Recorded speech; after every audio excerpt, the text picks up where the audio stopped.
तो अब स्टार्ट करते हैं एनसीईआरटी क्लास 12 का चैप्टर नंबर 5 गवर्नमेंट बजट। ठीक है, इसको हम अलग अलग पार्ट्स में पढ़ेंगे। जैसे आपने क्या पढ़ा था पार्ट में, मनी एंड बैंकिंग, ठीक है ना। तो अब बजट पढ़ने जा रहे हैं, गवर्नमेंट बजट, इसका ये है पार्ट 1। ठीक, तो सबसे पहले स्टार्ट करते हैं डेफिनेशन से ही। बजट क्या होता है? देखिए, बजट हम और आप सब बनाते हैं। आप घर से बाहर रहते हैं तो आप भी अपना बजट बना के चलते हैं। कितने मेरे इनकम है, मतलब पैसा कहाँ कहाँ से मुझे मिलता है, जो फादर मदर देते हैं, जहाँ से भी आता है, और कितने मेरे खर्च हैं, उसी का आप एक रिकॉर्ड बनाते हैं, एस्टिमेट बनाते हैं। यही होता है कि आपका बजट। बजट एक एस्टिमेशन, एक अनुमान है किस चीज़ का, कि आपका कितना इनकम है, रेवेन्यू, पैसा कहाँ कहाँ से आ रहा है, सोर्स ऑफ इनकम क्या है, और कितने खर्चे हैं आपके over a particular period of time. अब ये समय आप लेके चलते हैं, अपने लिए अलग अलग हो सकता है आप डेली बेस पे बनाते हो अपना बजट, हो सकता है वीकली बेस पे बनाते हो सकता है मंथली बेस पे बनाते हो। ये डिपेंड करता है आपको इनकम कब कब मिलती है और आपको कब तक खर्च करना होता है। सरकार बनाती है एनुअल बेसिस पे, जिसको हम एनुअल फाइनेंशियल स्टेटमेंट भी कहते हैं। ठीक है, तो अब इस चैप्टर में आपको पढ़ना है बेसिकली किसके बारे में, गवर्नमेंट बजट के बारे में।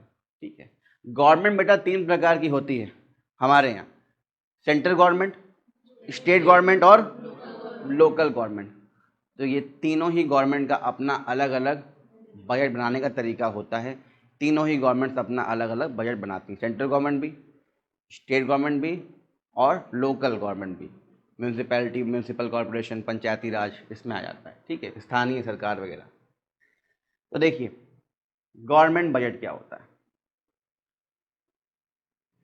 तो ये भी एक डॉक्यूमेंट है, एस्टिमेट है इसमें भी, कि सरकार के खर्चे क्या हैं और सरकार का इनकम का साधन क्या क्या है।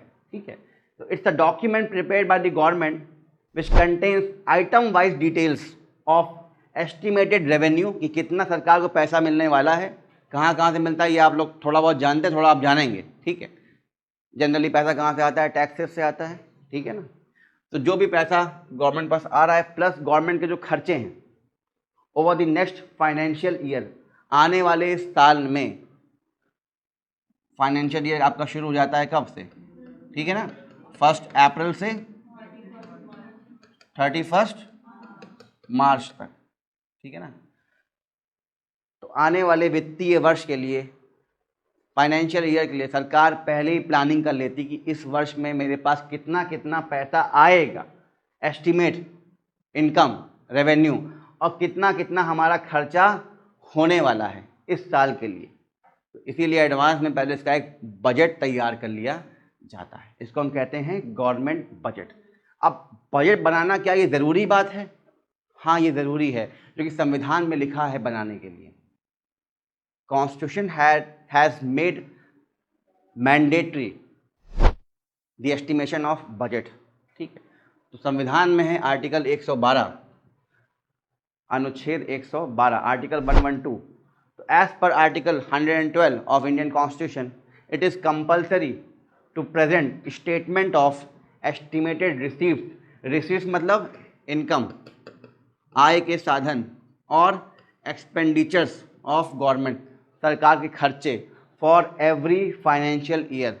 हर एक वित्तीय वर्ष के लिए सरकार एक दस्तावेज जारी करेगी, एक डॉक्यूमेंट देगी, जिसमें सरकार बताएगी कि उसके क्या क्या खर्चे हैं और कहाँ कहाँ से उस खर्चों को पूरा करने के लिए पैसा लेने वाली, मतलब टैक्स कहाँ कहाँ से क्या लेगी, लोन अगर जो लेना है तो क्या लेगी। ठीक है, ये बताते हैं यहाँ पर।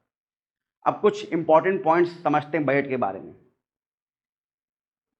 पहली बात, ये बजट जो बनता है ये एक्चुअल बेसिस पे नहीं बनता। एक्चुअल इनकम और एक्चुअल खर्चे सरकार को पता नहीं होते, एक अनुमान होता है। जैसे आपको भी एग्जैक्टली पता नहीं कितना पैसा तुम खर्च कर दोगे, कितना आ रहा है, कई बार कुछ कम ज़्यादा हो जाता है, पैसे भी आने जाने में, और खर्च भी जाता है, तो आप एक अनुमान लगाते हैं, एस्टिमेशन करते हैं। तो important points about government budget. Number 1, it is prepared on estimated basis and not on actual basis. वास्तविक चीज़ों पर नहीं बनाते, इस पे प्रस्तावित कि क्या क्या खर्चे मेरे हो सकते हैं, एक्सपेक्टेड क्या क्या है।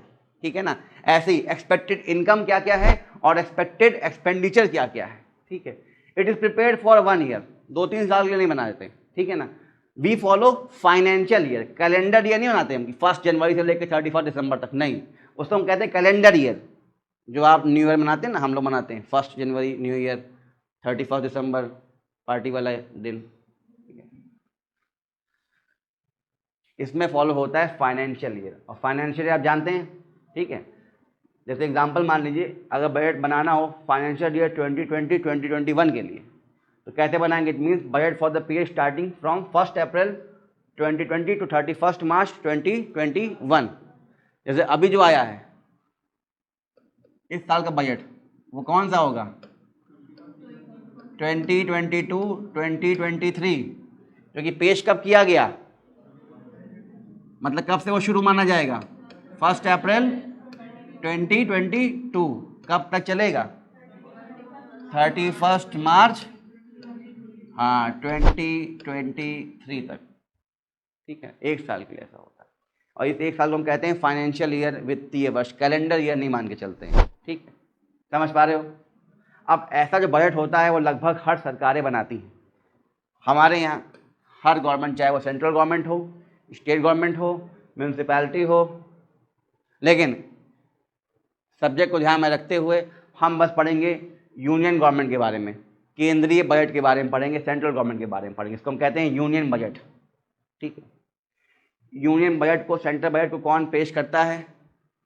फाइनेंस मिनिस्टर, ठीक है। पार्लियामेंट में हमारे जो वित्तीय मंत्री हैं, ठीक है, वित्त मंत्री हैं, फाइनेंस मिनिस्टर हैं, हर साल फरवरी में इसको पेश किया जाता है। जनरली 1 फरवरी को पेश कर देते हैं, और उससे एक दिन पहले 31 जनवरी को एक और डॉक्यूमेंट, इकोनॉमिक सर्वे, नाम सुना होगा आप लोगों ने, जिसमें पिछले साल का पूरा सर्वे हो, सरकार ने क्या क्या खर्च किया, क्या पॉलिसी, क्या प्लान, क्या क्या चीज़ें हुई, क्या डेवलपमेंट प्लान्स किए, वो बताते हैं।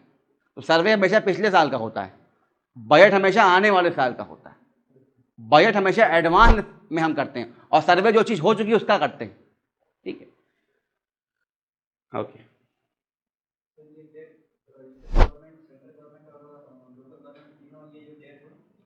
फाइनेंशियल ये सबके लिए कॉमन होता है, फाइनेंशियल ये सबके लिए कॉमन होता है बेटा। एग्जाम्पल देखिए, budget for financial year 2020-2021 means budget for a period of 1 April 2020 to 31 March 2021। अगर मतलब 2020 और 2021 का बजट की बात हम करेंगे तो ये कब शुरू होगा?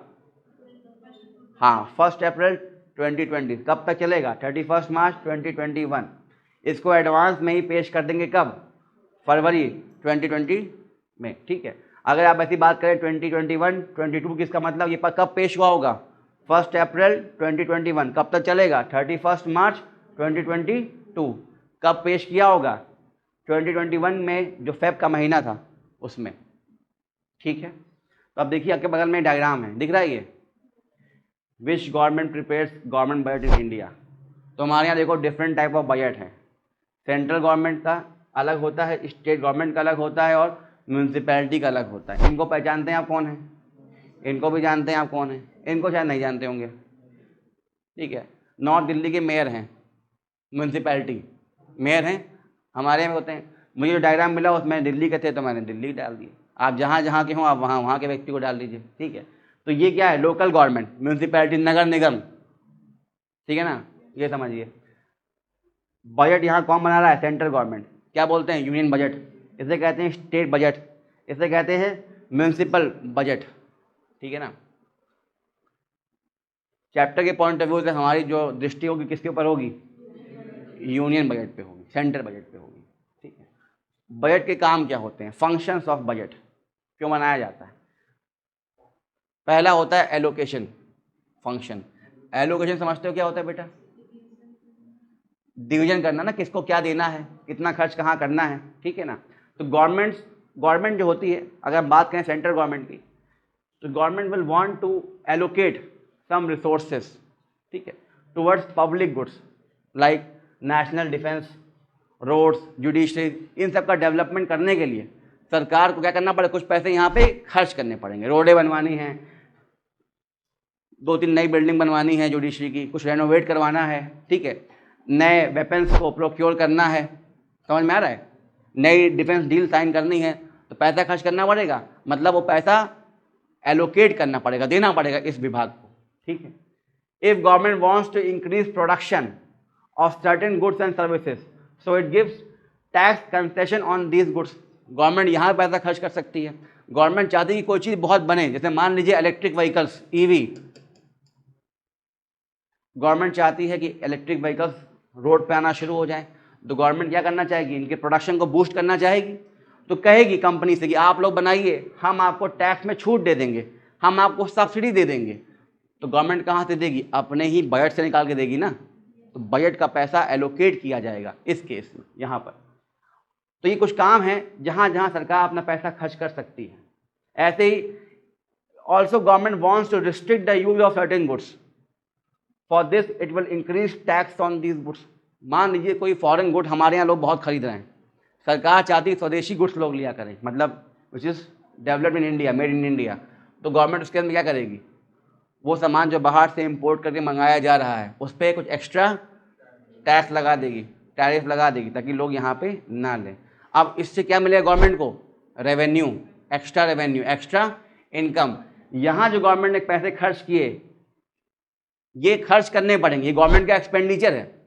यहाँ गवर्नमेंट को क्या मिल गया, एक्स्ट्रा टैक्स मिल गया ना, सोर्स ऑफ इनकम मिल गई। Also government can directly produce goods in some areas like water supply, sanitation etc. as these are non profitable। बेटा देखिए, प्राइवेट कंपनी वही काम करेंगी, वही सामान बनाएंगे जिसको बनाने में क्या हो, मुनाफा हो। तो कुछ चीज़ें सरकार खुद बना देती, कहिए ठीक है यार, कुछ सामान है, कुछ चीज़ें हैं जहाँ पे हो सकता है प्राइवेट प्रोडक्शन ज़्यादा ना हो, क्योंकि वहाँ पे लॉन्ग टर्म में ज़्यादा रेवेन्यू नहीं बनता, लेकिन ये काम करना लोगों के लिए ज़रूरी है, वेलफेयर करना काम है, तो हम ही कर देंगे, कोई नहीं बना, हम बना देंगे। तो गवर्नमेंट क्या करेगी, खर्च करेगी उसमें, मतलब पैसा वहाँ भी बजट से निकाल के एलोकेट करना पड़ेगा कि इतना पैसा यहाँ खर्च किया जाएगा। दूसरा फंक्शन देखिए, डिस्ट्रीब्यूशन फंक्शन। यहाँ पे क्या होता है, गवर्नमेंट वांट्स टू एंश्योर, सरकार सुनिश्चित करना चाहती है क्या, fair distribution of income and reduce inequality. याद आया, इक्विटेबल डिस्ट्रीब्यूशन ऑफ वेल्थ, ठीक है ना। सरकार चाहेगी कि जो भी चीज़ें देश में हैं वो संसाधन सबको समान रूप से मिलें, इनइक्वालिटी ना रहे, अमीर और गरीब में असमानताएं ना रहें, ठीक है, असमानताएं हटाई जाएं, इनइक्वालिटीज़ को रिमूव किया जाए, डिस्क्रिमिनेशन ना होने पाए। उसके लिए क्या किया जाए, distribution of income and resources, ठीक है। अब इसके लिए गवर्नमेंट करती क्या है, जो लोग ज़्यादा कमाते हैं उनसे ज़्यादा टैक्स ले लेती है, इसे कहते हैं प्रोग्रेसिव टैक्सेशन, ठीक है। More tax for the rich in the budget and government gives subsidies and tax concessions to the poor। जो लोग गरीब हैं गवर्नमेंट उनको क्या कर देती है, कुछ कंसेशन, रिलैक्सेशन की भाई तुम कम देना, या उनके लिए कुछ टैक्स में कमी। जो ज़्यादा कमाते हैं उन पे, हाँ ज़्यादा कमा रहे हैं ज़्यादा पैसा दे दीजिए, ठीक है। इसी से गवर्नमेंट क्या करती है, फेयर डिस्ट्रीब्यूशन ऑफ इनकम, जिनके पास ज़्यादा है उनसे लेकर बाकी लोगों के लिए और सबके लिए क्या बनाए, पब्लिक गुड्स बनाए, सामान बनाए, स्कूल कॉलेज बनाए, रोड बनाए, अस्पताल ओपन करें, ठीक है, ताकि सबको फ़ायदा मिल सके उस चीज़ से। तीसरा है स्टेबलाइजिंग फंक्शन, इसको समझिए। मान लीजिए गवर्नमेंट जो है रिसेशन की ओर बढ़ रही है, मंदी देश में आ रही है, ठीक है, और डिमांड देश में कम हो रही है। जैसे आपने देखा कोविड के समय पैसा की कमी थी, परचेजिंग पावर नहीं था, प्रोडक्शन नहीं होता, लॉकडाउन हो चुका था, ठीक है। तो गवर्नमेंट क्या करता है, उस समय अपना खर्चा बढ़ा देता है, गवर्नमेंट इंक्रीजेज पब्लिक स्पेंडिंग। अगर सरकार ज़्यादा पैसा खर्च करेगी तो इससे क्या होगा, पैसा हम तक पहुँचेगा। मान लीजिए गवर्नमेंट ने एक नया मेट्रो प्रोजेक्ट बनाना शुरू कर दिया, एक नया हाईवे बनाना शुरू कर दिया, तो इसमें गवर्नमेंट कई लोग को हायर करेगी ना, वर्कर्स हायर होंगे, टेक्नीशियंस हायर होंगे, कॉन्ट्रैक्टर्स हायर होंगे, लेबर्स हायर होंगे, रॉ मटेरियल खरीदा जाएगा, तो गवर्नमेंट पैसा खर्च करेगी। ये पैसा अलग अलग लोगों के हाथ में जाएगा, उनका क्या बढ़ेगा, परचेजिंग पावर, पीपी। तो जो डिमांड वो नहीं कर पा रहे थे अब करेंगे ना, तो जो ग्रोथ नहीं हो पाई थी अब होगी, क्योंकि जब डिमांड करेंगे तो सामान बनना शुरू होगा, फिर से प्रोडक्शन बढ़ेगा, ग्रोथ बढ़ेगी, और समय के साथ प्राइस भी, वैल्यू भी धीरे धीरे बढ़ेगी, ठीक है। लेकिन अगर देश में क्या चल रहा है, इन्फ्लेशन, अगर देश में मुद्रास्फीति है, महंगाई ज़्यादा हो गई है, अब गवर्नमेंट अपने खर्चों को रोकेगी, कम करेगी, क्योंकि कम खर्च करेगी तो लोगों तक पैसा कम जाएगा, परचेजिंग पावर कम होगी, डिमांड थोड़ी कम होगी, तो जो डिमांड पुल इन्फ्लेशन था, मांग जन्य मुद्रास्फीति, वो कम होना शुरू हो जाएगी। इसे हम कहते हैं fiscal policy of the government. आपने इससे पहले मौद्रिक नीति पढ़ी थी, मॉनेटरी पॉलिसी, कि आरबीआई कैसे करता है इन्फ्लेशन को टारगेट, वो डिटेल में आपने वाले वीडियो में देख रखा है, ठीक है, एक बार रिवाइज कर लेना। इकोनॉमिक ग्रोथ,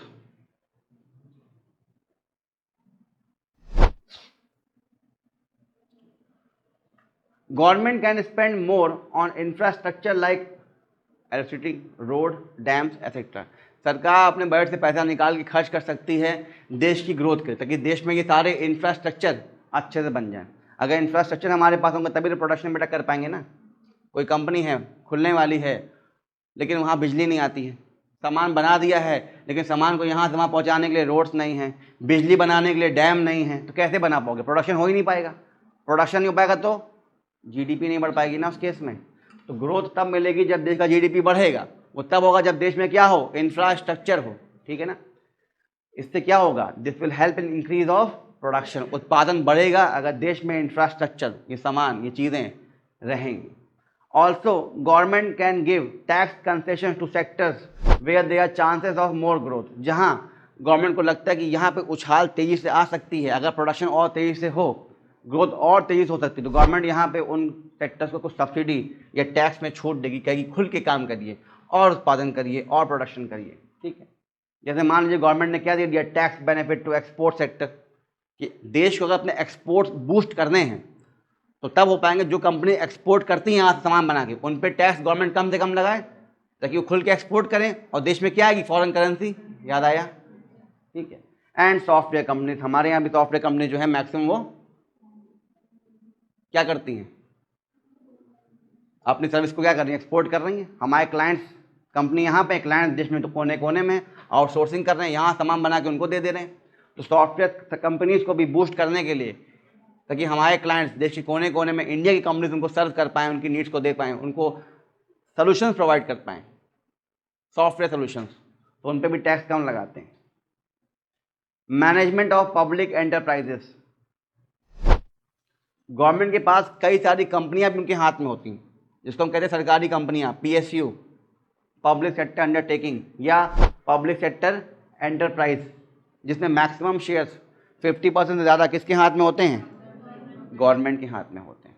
जैसे कि ये कंपनियां देखिए, एसबीआई एक पब्लिक सेक्टर बैंक है, ओएनजीसी, बीएसएनएल, ये सब क्या हैं, सरकारी कंपनियां हैं। इसमें मैक्सिमम शेयर्स किसके हैं, गवर्नमेंट के हैं, तो इसमें ओनरशिप किसके हाथ में होगी, गवर्नमेंट के हाथ में होगी। अब जब ये कंपनी अच्छा प्रदर्शन करती हैं, परफॉर्म अच्छा करती हैं, फ़ायदा इनको होता है, तो फ़ायदा किसको होगा, इसके ओनर को। ओनर कौन है, गवर्नमेंट। गवर्नमेंट को इनकम मिलता है, profit, income from these companies, क्योंकि गवर्नमेंट इनका शेयर होल्डर है ना, वो भी बड़ा वाला, तभी ओनर भी है। तो ये सब कंपनियां भी गवर्नमेंट का रेवेन्यू का साधन है, सोर्स ऑफ इनकम है। जो बजट में पैसा गवर्नमेंट पास आता है, उनमें से कुछ पैसा इन कंपनी से भी तो आएगा, समझ में आ रहा है। लेकिन हाँ बेटा, हाँ और क्या, पीएसबी है, पीएसबी है, हाँ ये भी है, हाँ और क्या। देखिए बेटा, पब्लिक सेक्टर अंडरटेकिंग, अंडरटेकिंग के अंदर एक एंटरप्राइज भी आ सकता है और पीएसबी, पब्लिक सेक्टर बैंक भी आ सकता है। दोनों गवर्नमेंट के अंडरटेकिंग में है, गवर्नमेंट के अंडर में है, चाहे वो सरकारी कंपनी हो, एक बीएसएनएल जैसी, ओएनजीसी जैसी, या सरकारी बैंक हो बेटा, पीएसबी, ठीक, गवर्नमेंट के अंडरटेकिंग। जिस दिन गवर्नमेंट अपने मैक्सिमम शेयर बेच देगी, निजीकरण हो जाएगा, प्राइवेटाइजेशन हो जाएगा, फिर ये किस में आ जाएगा, प्राइवेट सेक्टर में आ जाएगा, हट जाएगा सेक्टर से, ठीक है।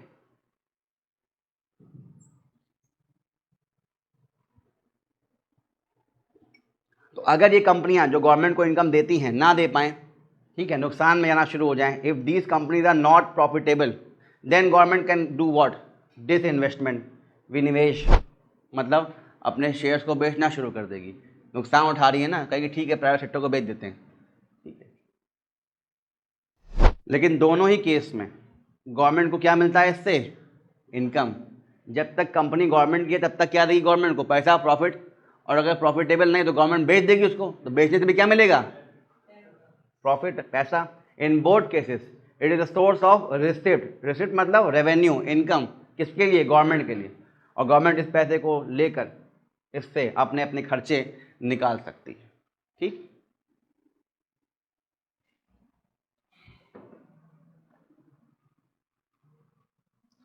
ये आप क्या देख रहे हैं? Functions of budget. बजट के क्या कार्य हैं? ठीक है। नेक्स्ट देखिए आप, removal of regional disparities. Regionalism जानते हैं आप लोग? क्षेत्रवाद।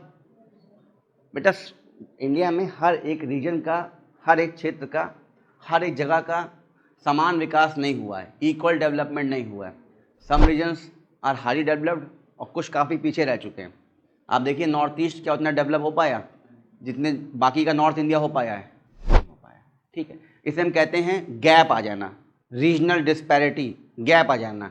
एक जगह विकास हुआ है, एक जगह बिल्कुल नहीं हो पाया, समान रूप से विकास नहीं हो पाया है। ठीक है। Removal of regional disparities. Some areas of India are less developed while others are more developed. So, in order to encourage the growth in these areas, कहाँ जहाँ डेवलपमेंट कम हुआ है, government can give tax concessions और subsidies. यहाँ पे जो भी company government open करवाए, कहीं यहाँ ओपन करिए, ताकि जब आप ओपन करेंगे तो डेवलपमेंट करेंगे यहाँ पे। और आपको ओपन करने के लिए गवर्नमेंट एक बेनिफिट देगी, जाइए आपको टैक्स कम देना पड़ेगा वहाँ पे। जो वहाँ पे लोग काम करने कहेंगे आपको क्या देंगे? हम सब्सिडी दे देंगे। ठीक है। This will also lead to development of backward area. जो एरिया बहुत पिछड़ गए थे, जहाँ विकास हो नहीं पाया, वहाँ भी गवर्नमेंट ज़्यादा पैसा खर्च करती, कहती कंपनियाँ यहाँ खोलिए, और कंपनीज कहती है आपसे हम टैक्स कम लेंगे या नहीं लेंगे। कंपनी खोलना मतलब बेटा प्रोडक्शन होना, प्रोडक्शन मतलब उत्पादन होना, जॉब मिलना, रोजगार मिलना, रोजगार में पैसा आना, पैसा आना मतलब पीपी डिमांड, प्रोडक्शन और बढ़ना, विकास होना। क्योंकि जब पैसा आएगा तो अपनी आप नीड भी पूरी कर पाएंगे, और अब अच्छी शिक्षा, अच्छा खान पान, हेल्थ हाइजीन, सब पे ध्यान दे पाएंगे। ठीक है, समझ पाए? तो ऊपर कुछ डायग्राम्स आपने देखे थे साइड में यहाँ पर। ठीक है, फंक्शंस ऑफ बजट। ठीक है, तो गवर्नमेंट के फंक्शंस हैं अलग अलग, ये आपने देखे। इन्हीं को करने के लिए सरकार के पास पैसे होने भी चाहिए और इनकम भी आनी चाहिए, खर्च भी होना चाहिए। अब फंक्शंस के अंदर मेन ऑब्जेक्टिव ये होता है कि जो पैसा आ रहा है उसको प्रॉपरली एलोकेट किया जाए अलग अलग जगह पर। पब्लिक गुड्स और प्राइवेट गुड्स क्या होते हैं अभी हम आगे बात करते हैं। गवर्नमेंट जो भी काम करती है वो किसके लिए करती है? जनता के लिए। जो सामान बनाएगी वो किसी एक के लिए बनाएगी, सबके लिए बना देगी। रोड बना तो आपके लिए बना, सबके लिए बना है? सबके लिए। ब्रिज है सबके लिए, मेट्रो है सबके लिए, मेरे पास जो कार है वो सबके लिए, मेरे लिए है। प्राइवेट गुड मतलब प्राइवेट गुड में जो सामान है, जो उसका ओनर है वो अपनी मर्जी से उसका इस्तेमाल करेगा और उसकी मर्जी के बिना उसका इस्तेमाल कोई नहीं कर पाएगा।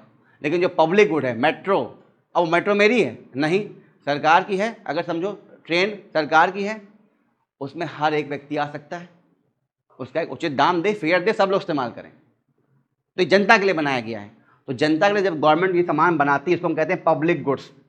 तो उसको बनाने के लिए पैसा खर्च करना पड़ता है, प्रॉपर एलोकेशन ऑफ रिसोर्सेज, मतलब पैसा, वेल्थ, टेक्नोलॉजी, सब कुछ लगाना पड़ता है। तो गवर्नमेंट ये सब पैसा कहाँ से निकालेगी? बजट से निकाल के कहाँ लगाएगी? डिस्ट्रीब्यूशन ऑफ इनकम, पैसा जो बजट में आया है इससे अब जिनके पास पैसा ज़्यादा आ रहा है उनसे टैक्स ज़्यादा लिया जाए, जो गरीब हैं उनको छूट दी जाए, लोन माफ़ कर दिए जाएँ। फार्मर्स के लोन माफ़ होते हैं, लोन वेवर्स। ठीक। स्टेबलाइजिंग द इकोनॉमी मतलब वही इन्फ्लेशन, रिसेशन, इसको मैनेज करती है गवर्नमेंट। अगर देश में मंदी आ गई, सरकार खर्च ज़्यादा करेगी, क्या करने के लिए? डिमांड जनरेट करने के लिए। क्योंकि खर्च जब ज़्यादा करेगी तो लोगों के पास क्या पहुंचेगा? परचेजिंग पावर, पैसा। डिमांड बढ़ेगी, डिमांड से प्रोडक्शन ज़्यादा बढ़ना शुरू हो जाएगा। ठीक है, मंदी हटेगी। लेकिन गवर्नमेंट को क्या करना पड़ा? इसके लिए खर्च करना पड़ा। कहाँ से खर्च करेगी? अपने ही बजट से निकाल के। और अगर इन्फ्लेशन हो रखा है मार्केट में तो अब गवर्नमेंट हाँ एक्सपेंडिचर कम करेगी, बचा लेगी पैसा अपना। ठीक, नहीं करेगी, कम करेगी पहले से। तो अब मैं जो आपको समझा था पब्लिक गुड और प्राइवेट गुड, देखिए प्राइवेट गुड क्या है, एक कार है, दिख रही है, ये है एक पब्लिक गुड, एक ब्रिज। अब ब्रिज किसी एक व्यक्ति का होगा, सब लोग आ सकते हैं जा सकते हैं वहाँ पे, तो ये पब्लिक गुड है। कौन बनाएगा जनरली इसको? हाँ। तो देखिए प्राइवेट गुड्स, ये वो गुड्स हैं which are meant for consumption of a particular person, ये उपभोक्ता के लिए बनाई गई है, ठीक है ना, जैसे कि कार, समझ में आ गया। ब्रिज ये वो सामान है जो बनाए गए consumption for all members of society, जितने भी लोग समाज के पार्ट हैं, जो देश में हैं, जो इस्तेमाल करना चाहते हैं वो इस्तेमाल करेंगे। इसको बनवाना और जो मैनेज करने पैसा है वो गवर्नमेंट दे रही है, गवर्नमेंट इसका रख रखाव कर रही है, सबके लिए पब्लिक गुड है, ये जनता के लिए है, ये जनता के लिए नहीं है, किसी एक व्यक्ति के लिए है, ठीक। इसको और समझते हैं अभी। व्हाट आर प्राइवेट गुड्स, दोनों में आप फर्क समझिए, ठीक, पब्लिक और प्राइवेट में। तो any goods which are meant for the consumption of a particular individual or group of individuals, मान लीजिए मेरे लिए हो सकती है, मेरी फैमिली हो सकती है, आप हो सकती है, आपकी फैमिली हो सकती है, लेकिन क्या पूरे नेबरहुड का इस्तेमाल होगा, वो करेंगे नहीं, ठीक। और कुछ लोग, बाकी के जो लोग हैं, they will be restricted from using it, मतलब बिना परमिशन के आप किसी और का सामान इस्तेमाल नहीं कर पाएंगे, ठीक है। Example, suppose a person purchase a car, then only that person has right to use that car. Any other person can't use the car without his permission. बिना पूछे कोई और व्यक्ति इसकी कार का इस्तेमाल नहीं कर पाएगा। Hence इस केस में कार क्या बन गई, एक प्राइवेट गुड, एक निजी वस्तु है, ये प्राइवेट है। Note, all the products purchased by households and businesses are private good. याद आया? हाउस सेक्टर, घरेलू सेक्टर, इंडिविजुअल की बात यहाँ की जाएगी, और बिजनेस मतलब प्राइवेट सेक्टर वगैरह, ठीक है, जहाँ पे जो सामान बनाया गया अपने लिए। तो रिलायंस ने जो सामान बनाया अपने स्टाफ के लिए, उसका सामान टाटा वाले कर लेंगे इस्तेमाल? नहीं, वो अपने फैमिली, अपने ग्रुप के लिए, अपनी कंपनी के लिए बनाया है। जैसे कि clothes, vehicle, TV, mobile etcetera, ये सब क्या हैं, ये प्राइवेट गुड्स हैं। ये व्यक्ति अपने लेता है या अपनों के लिए लेता है, लेट्स से या फैमिली, सबके लिए नहीं लेता है, ठीक है। पब्लिक गुड्स क्या होते हैं, ये वो हैं जो समाज के हर वर्ग के व्यक्ति के लिए हैं, ठीक है, बिना किसी भेदभाव के हर व्यक्ति इसका इस्तेमाल कर सकता है विदाउट एनी रिस्ट्रिक्शंस, ठीक है, limitation. All people are free to use it, ठीक है। These are available for consumption to all members of society, जैसे कि रोड, ब्रिज, ठीक, इस टाइप की चीज़ें, पार्क्स, ठीक। In this case all members of public are free to use these roads and bridges, so this is the example of public good.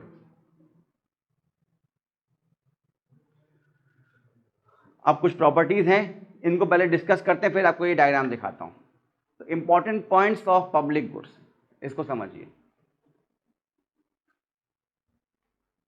They are non rivalrous. अब इसका मतलब क्या होता है, देखिए, one person can increase his satisfaction from goods without reducing satisfaction of other person from the same good, ठीक है। Example देखिए, any person can use the road any number of time, मैं जितनी बार चाहूँ उस रोड का इस्तेमाल करता हूँ, आप भी करके आते हैं, मैं भी करके आता रहता हूँ, ठीक है। It does not affect other person use of road, इससे कोई और प्रभावित होता है? नहीं। मेरी कार है, तुम 10 बार चलाओगे, 11वीं बार मुझे दिक्कत हो जाएगी, फॉर एग्जाम्पल मान लो। लेकिन अगर वो कार पब्लिक हो, सबके यूज़ के लिए है, तो चाहे मैं यूज़ करूँ जितनी बार, चाहे आप यूज़ करें, उससे मुझे कोई फर्क नहीं पड़ता, मैं आराम से यूज़ कर पा रहा हूँ अपने हिसाब से, आप अपने हिसाब से कर पा रहे हैं, ठीक है। तो उसे हम कहते हैं नॉन राइवलरस। एक सामान का इस्तेमाल करने से किसी व्यक्ति को का सेटिस्फैक्शन कम नहीं होता, ठीक है। तो अब one person can increase satisfaction from goods without reducing satisfaction of other person from the same goods, मैं जितनी बार चाहूँ उतना रोड का इस्तेमाल कर सकता हूँ और इससे किसी और व्यक्ति पर कोई फर्क नहीं पड़ेगा, वो भी चाहे जितनी बार रोड का इस्तेमाल करे, मैं भी चाहे जितनी बार करूँ, ठीक है। तो ऐसे सामान को हम क्या कहते हैं, नॉन राइवलरस। सारे पब्लिक आइटम्स, चाहे वो देखो ट्रेन हो, बसेस हों पब्लिक वाली, ठीक है ना, रोड्स हों, ब्रिजेस हों, इसका इस्तेमाल हर व्यक्ति करता है। ये तो होता नहीं कि आज तुम घर जाके कहो कि सर मैं आज रोड का इस्तेमाल अपने सेटिस्फैक्शन से कर नहीं पाया। वो व्यक्ति बहुत रोड पर दिखता है मुझे, दिन भर रोड का इस्तेमाल वही करता है, जब देखो रोड का इस्तेमाल करता रहता है। तो ऐसे जितने ट्रैफिक वाले हैं सबसे ज़्यादा इस्तेमाल वही करते हैं, हर वक्त खड़े रहते हैं, हाँ तुम आगे आओ, तुम जाओ, रुको, दिन भर खड़े रहते हैं रोड पे, ठीक है ना। तो आप भी अपने मर्जी से पूरा इस्तेमाल करते हैं रोड का, अगला भी करता है, और आपको ना उससे कोई दुख है ना उसको आपसे है। लेकिन आपका सामान जब अगला बहुत इस्तेमाल करता है, जैसे मानो तुम्हारा फ़ोन है बेटा, 4 दिन मैं लेके इस्तेमाल करूँ, 5वें दिन, 4 दिन छोड़ो, तुम 4 घंटे नहीं विश्वास कर पाओगे, मतलब सर मेरा फ़ोन क्यों लेंगे आप, माई फ़ोन इज़ राइवलरस, ठीक है ना। अगर आप मेरा फ़ोन इस्तेमाल करेंगे मुझे दिक्कत हो जाएगी, मेरा सेटिस्फैक्शन लेवल कम हो जाएगा, ठीक है। समझ पा रहे हो इस चीज़ को?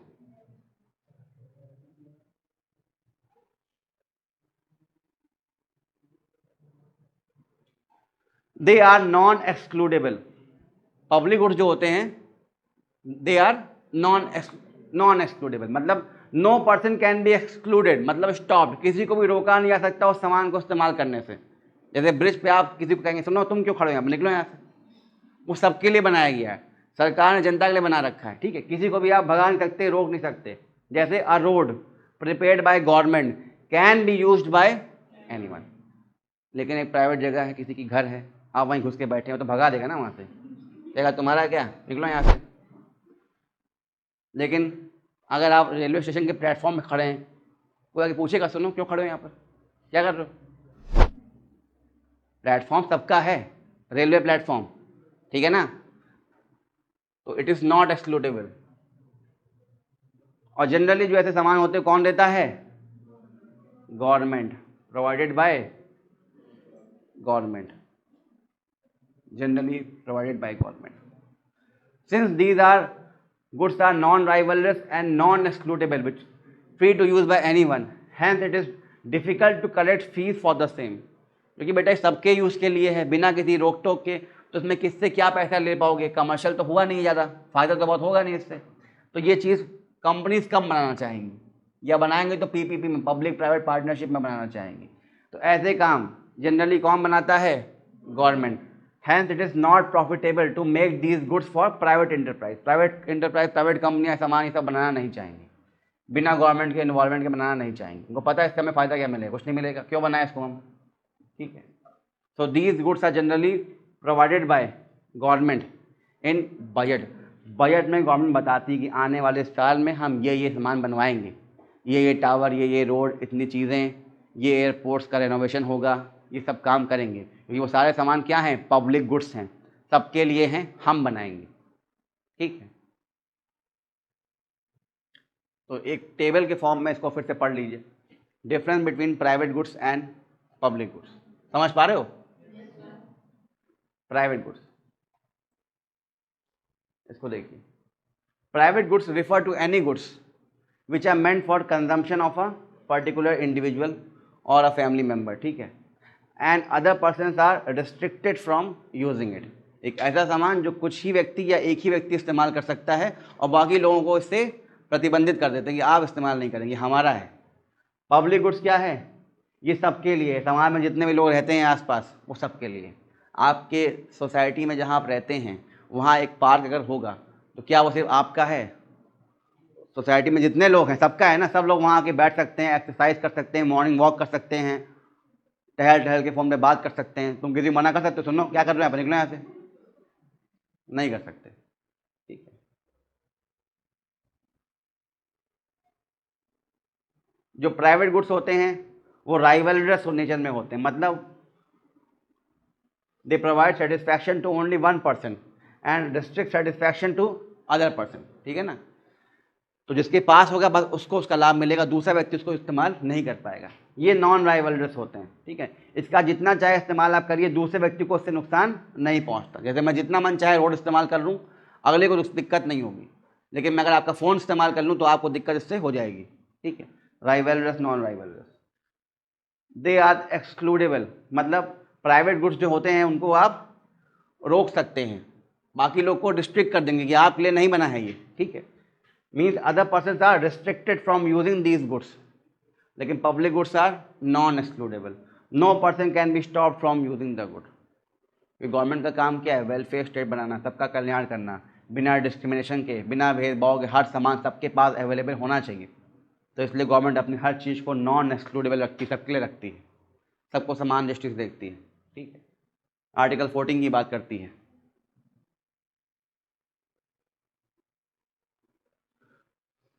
तो जनरली जितने भी प्राइवेट गुड्स ऐसे होते हैं उनको कौन बनाता है? प्राइवेट सेक्टर, क्योंकि ये प्रॉफिटेबल होता है उनके लिए। भाई गवर्नमेंट बनाती है मोबाइल बैठ के क्या? मोदी जी क्या मैं जा रहा हूँ 5G बनाऊंगा मोबाइल बैठ के, ठीक है ना। यहाँ पे क्या है? प्राइवेट गुड्स व्यक्ति के बनाया जाता है, इंडिविजुअल कंजम्पशन के बनाते हैं, तो उसको बेचा जाएगा और उससे प्रॉफिट कमाया जाएगा। ठीक है, तो इसलिए ये सामान कौन बनाता है? Commercial companies, private companies. ये क्या है? इनको जनरली प्राइवेट सेक्टर बनाते हैं नहीं, ये बना सकते हैं in partnership with government.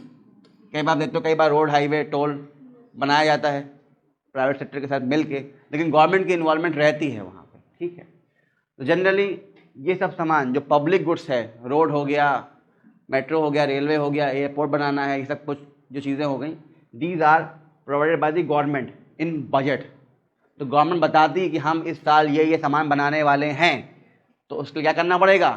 Allocation, budget allocation, पैसा निकालना पड़ेगा सरकार को उसमें। ठीक है, इसलिए कहते हैं हम पब्लिक प्रोविजन, जनता के लिए प्रोविजनिंग करना, पैसा निकाल के सामान बना के देना ताकि वो गुड्स जनता इस्तेमाल कर पाए।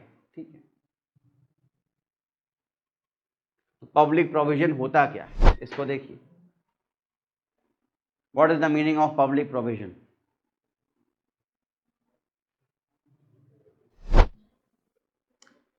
Public provision means provisions for goods and services which are financed by government budget and they are free to use by any person। सरकार इनको प्रोवाइड करती है, पब्लिक प्रोविजन प्रोवाइड करती है गवर्नमेंट, किसको?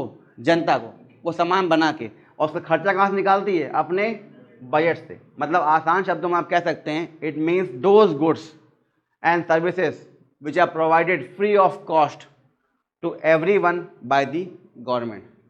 आपको बेटा सरकार रोज़ एक सर्विस देती है, यहाँ से वहाँ घर जाने में, ट्रैफिक मैनेजमेंट सर्विस देती है ना। आप ही के लिए रोड पे कंजेशन ना होने पाए, ट्रैफिक वाले इंस्पेक्टर, हवलदार सब खड़े रहते हैं ना, आपको कहते हैं आप आइए जाइए।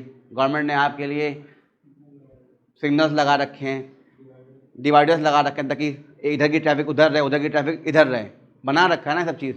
सर्विस दे रही है आपको, पैसा लेती है उसके लिए आपसे, टैक्स लेना उसका अधिकार, क्योंकि वो कहाँ से देगी। लेकिन स्पेशली इस सर्विस के लिए पैसा लेती है कि लाओ ट्रैफिक मैनेजमेंट सर्विस का पैसा ला के दो। ठीक है ना। हाँ, ऑब्वियस ही बात है, जो लोग गवर्नमेंट ने हायर कर रखे हैं, जो वो पुलिस वाले हैं, उनकी सैलरी गवर्नमेंट देगी। सैलरी का इनकम गवर्नमेंट कहाँ से निकालेगी? टैक्स से। इनकम टैक्स हो गया, GST हो गया, वही सब पैसा जो हमारे आप टैक्स में देते हैं, उन्हीं इनकम से गवर्नमेंट ये सब सर्विसेज जो हमको आपको दे रही है उस पर पैसा खर्च कर पाती है, पैसा एलोकेट कर पाती है। ठीक है, तो एग्जाम्पल आपने जैसे देखा, ये bridge, dam, these are provided free of cost by government by making provision for them in the budget. तो गवर्नमेंट कहती है कि हम अपने बजट में ये प्रोवाइड करने वाले हैं, जनता को ये देंगे, प्रोविजन करेंगे, इसका बनाएंगे, और उसका पैसा हम कहीं और से मैनेज करेंगे। तो गवर्नमेंट बताती खर्चा इतना है, तो फिर बताती कहाँ से इनकम मिलेगी, टैक्स बढ़ाना है या टैक्स घटाना है। हो सकता है गवर्नमेंट अपनी कुछ कंपनी बेचना चाहती हो, डिसइन्वेस्टमेंट न्यूज़ में आता रहता है बार बार। ठीक है, तो देखिए ये सब जो गुड्स हैं जनरली इनको कौन बनाता है? Public sector. जो सामान गवर्नमेंट बनाती है, किस जनता के लिए बनाती है, ये सामान जनरली पब्लिक सेक्टर बनाता है, सरकारी सेक्टर मतलब गवर्नमेंट। लेकिन कई बार प्राइवेट सेक्टर भी बना सकता है, लेकिन अगर बनाएगा तो पैसा कौन देगा उसको? गवर्नमेंट देगा, क्योंकि प्राइवेट सेक्टर कहेगा हमको क्या फ़ायदा है इससे, कमर्शियल सेक्टर तो है नहीं, ये पैसा तो मिलेगा नहीं हमें। ठीक है, अगर पैसा मिलेगा तो बनाएगा कौन? Private sector. रोड बनाना है, अंबानी रोड बनाएंगे, कहेगा मुझे क्या फ़ायदा मिलेगा। हाँ, अगर ऐसा हो कि जो गाड़ियाँ हैं रोड पर चलें, हर दिन मुझे पैसा दे 10-10 रुपये, मैं बना दूंगा, अफोर्डेबल है। लेकिन सरकार रोड बना के आपसे पैसा पर डे लेती है क्या? हाँ, आप उस टोल से जाएंगे तो देगी। क्यों? क्योंकि जो पैसा लगा है प्राइवेट सेक्टर का, वो गवर्नमेंट निकाल के टैक्स के रूप में आपको वहाँ से लेके दे देगी उनको, या उनको दे देगी कि ठीक है आप बनाइए, कई सारे मॉडल्स होते हैं, बिल्ड, ऑपरेट, ट्रांसफ़र। गवर्नमेंट कहती है प्राइवेट सेक्टर से कि आप ही बनाइए, मान लीजिए हाईवे बनाना है, आप उसको ऑपरेट करिए, मतलब वहाँ पे पोल लगा दीजिए, टोल प्लाजास लगा दीजिए, पैसा निकालिए, जब तक आपका हो गया जितना आपने लगाया था ट्रांसफ़र कर दीजिए हमको, किसको, गवर्नमेंट को, और फिर हटा देंगे टोल प्लाजा वगैरह, ख़त्म, फ्री हो गया। या गवर्नमेंट पर अगर पैसा खुद है, खुद बनाना चाहेगी, वो क्या पीपीपी मॉडल में नहीं बनाएंगे, खुद बना देंगे, ठीक है। आप देखते होंगे आपके आसपास सोसाइटीज़ वगैरह में कई सारी रोड्स कई बार रिपेयर होती हैं, उसका बजट पास होता है। बात अलग है, मोदी जी पास नहीं कर रहे हैं, वो पास कौन करता है, म्यूनसिपैलिटी, नगर निगम, पार्षद लोग जहाँ बैठते हैं, महापौर के सामने, मेयर के सामने वो सब आपके बजट पेश होते हैं, पास किए जाते हैं। और फिर अलग अलग पार्षद अपने अपने एरिया में जहाँ गड्ढे हैं, रोड सही नहीं है, स्ट्रीट लाइट सही नहीं है, उसको उसी पैसे से सही कराते हैं। बेटा बजट एलोकेशन, क्या जो स्ट्रीट लाइट आप यूज़ करें उसका पैसा आपसे लिया जाता है कि तुम्हारे घर के सामने लाइट जला रखी है हमने, पैसा दो, नहीं ना, उसका अलग से चार्ज आपसे ले लेते हैं, अलग अलग नाम से, जैसे कि वाटर टैक्स, हाउस टैक्स, ठीक है ना। और उसके साथ साथ गार्बेज कलेक्शन फीस ली जाती है आपसे। सुबह सुबह गाड़ी वाला आता है, स्पीकर लगा के, गाड़ी वाला है, घर से कचरा निकाल, ठीक है ना, बाद में कहता पैसा निकाल, 100 रुपये 200 रुपये जो भी है, ठीक, समझ पा रहे हो। तो difference between public provision and private provision, इसको देखिए, पब्लिक प्रोविजन और private provision, sorry, production and provision, ठीक है। प्रोडक्शन मतलब खुद बनाना, उत्पादन करना, प्रोविजन मतलब प्रोवाइड कराना, चाहे खुद बना के दे दें चाहे बनवा के दे दें, ठीक है। तो पब्लिक प्रोविजन मतलब अगर गवर्नमेंट प्रोवाइड कर रही है तो सारा पैसा कौन खर्च करेगा, गवर्नमेंट करेगी। पब्लिक प्रोडक्शन मतलब उत्पादन, तो सारा गुड्स एंड सर्विस कौन बनाएगा, गवर्नमेंट बनाएगा, यहाँ गवर्नमेंट प्रोवाइड करेगा, चाहे खुद से बना के चाहे किसी से बनवा के। पब्लिक प्रोविजन, दीज में be produced by anyone, by the private sector और बाय द पब्लिक सेक्टर, मतलब ये सामान हो सकता है कौन बनाए, प्राइवेट कंपनीज, जैसे मैंने आपको एग्जांपल दिया टोल प्लाजा का, पीपीपी मॉडल, ठीक है ना, हो सकता है प्राइवेट सेक्टर बना दे या खुद सरकार बना दे, लेकिन प्रोवाइड कौन कर रहा है, गवर्नमेंट। उसका लगभग खर्च जो है गवर्नमेंट लेगा अपने ऊपर, कुछ आपसे टैक्स के रूप में ले लेता है, जब आप जाते हैं आपसे फीस लेते हैं, ठीक है। पब्लिक प्रोडक्शन का मतलब क्या कि यहाँ पर प्रोडक्शन भी कौन कर रहा है, सिर्फ और सिर्फ गवर्नमेंट। तो पूरा उत्पादन, इस सामान को बनाना, सर्विस देना, वो खुद कौन करता है, गवर्नमेंट। यहाँ पे क्या, प्रोवाइड कराना, प्रोवाइड खुद भी कर सकता है, करवा भी सकता है, किससे कहकर, ठीक है। तो ये आपने यही जो डिफरेंसेस थे इस डायग्राम में ही मेंशन किया गया है, और ये अब आप समझ गए। गुड्स जो हैं आपके पब्लिक और प्राइवेट हैं, तो राइवलरस क्या होते हैं, नॉन राइवलरस क्या होते हैं, एक्सक्लूडेबल, नॉन एक्सक्लूडेबल, ठीक है, और प्रोविजनिंग आप समझ गए, ठीक है, कौन प्रोवाइड करता है, ये समझ में आया।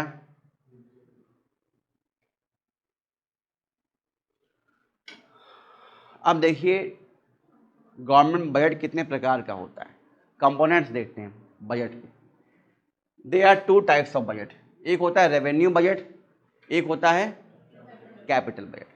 रेवेन्यू मतलब जो आप, हाँ ठीक है, कैपिटल मतलब यहाँ पे इन्वेस्टमेंट की बात भी की जाएगी, ठीक है। पहले एक एक करके देखते हैं। यहाँ देखिए,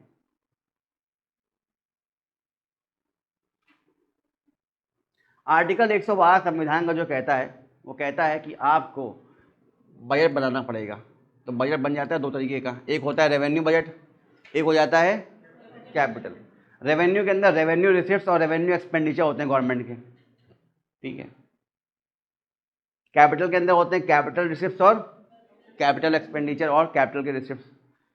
हैंस इसका मतलब सिंपल सा ये है कि जो रिसिप्ट्स हैं, जो इनकम आ रही हैं, वो दो प्रकार से आ रही हैं। एक कहाँ से आ रही है, रेवेन्यू रिसिप्ट्स, ठीक है ना, इनकम टैक्स वगैरह से जो आ रही चीज़ें आ रही हैं।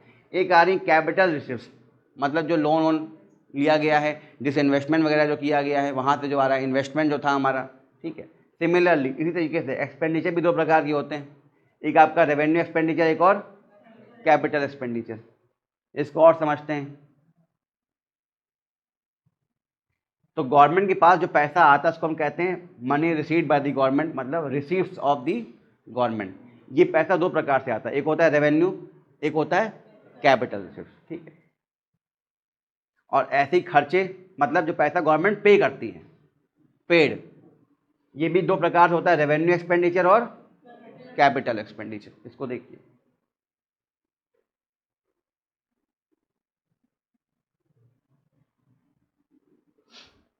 तो रेवेन्यू रिसीव्स वो पैसा है विच इज नॉन रिडीमेबल, मतलब गवर्नमेंट दोबारा आपको नहीं देगी। आपसे इनकम टैक्स ले लिया है, आपसे फीस और फाइन वगैरह ले लिया है, इट इज़ नॉन रिडीमेबल, मतलब means which can not be reclaimed back from the government.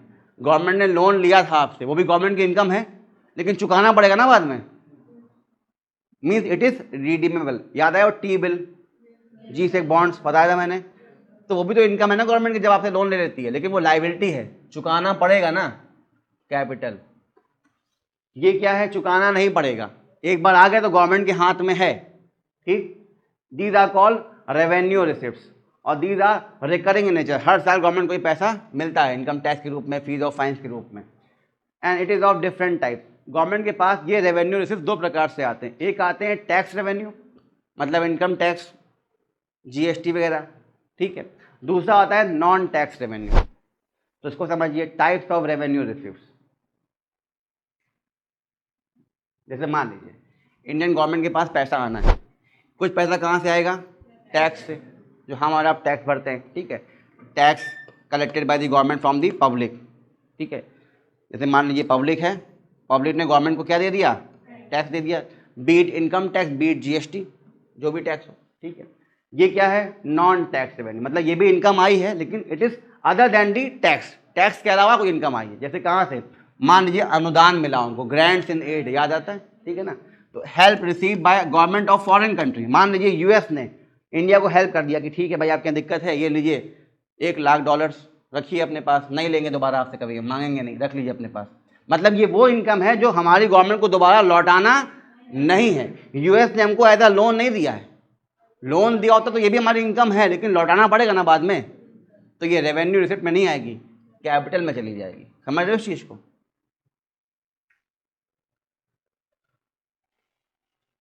तो देखिए, अब आप जब ये जान गए कि रिडेमेबल ये होती है कौन सी, कैपिटल, और रेवेन्यू रिसिप्ट जो होती है रिडेमेबल नहीं होती, मतलब दोबारा गवर्नमेंट लौटाएगी नहीं।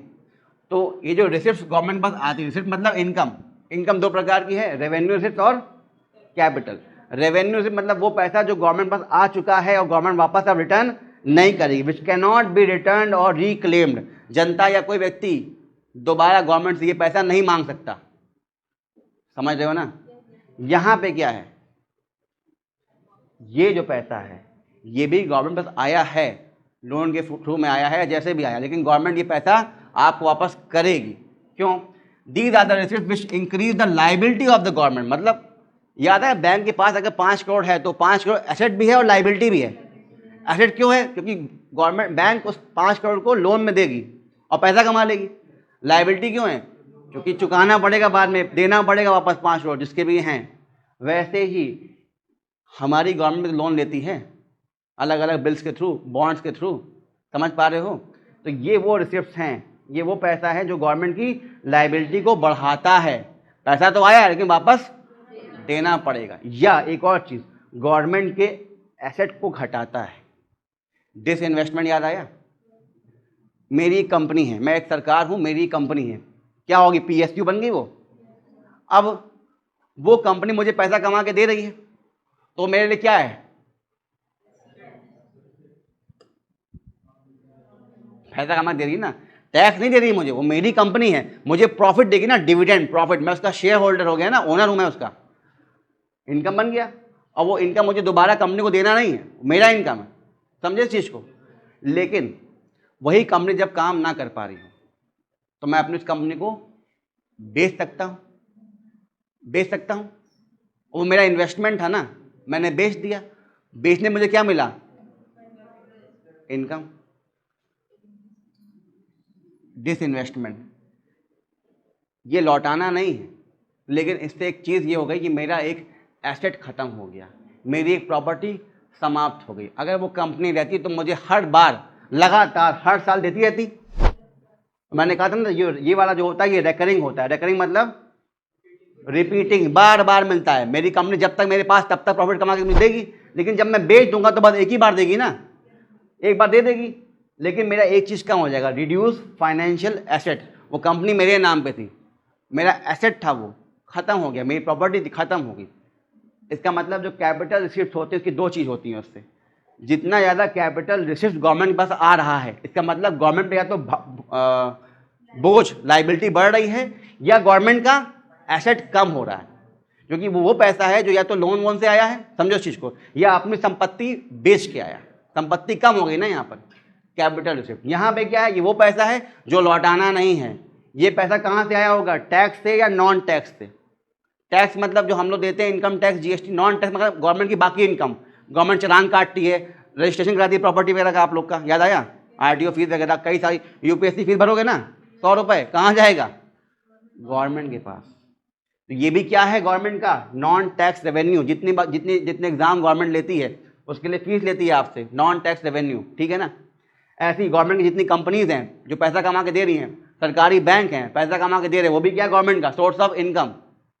ये भी इनकम है कैपिटल रिसिप्ट, लेकिन ये इनकम लौटानी है बाद में, क्योंकि या तो ये लोन के रूप में लिया गया है, लाइबिलिटी है, या ये ऐसी इनकम है जो अपने ही संपत्ति को बेच के आई है, एसेट आपका कम हो गया।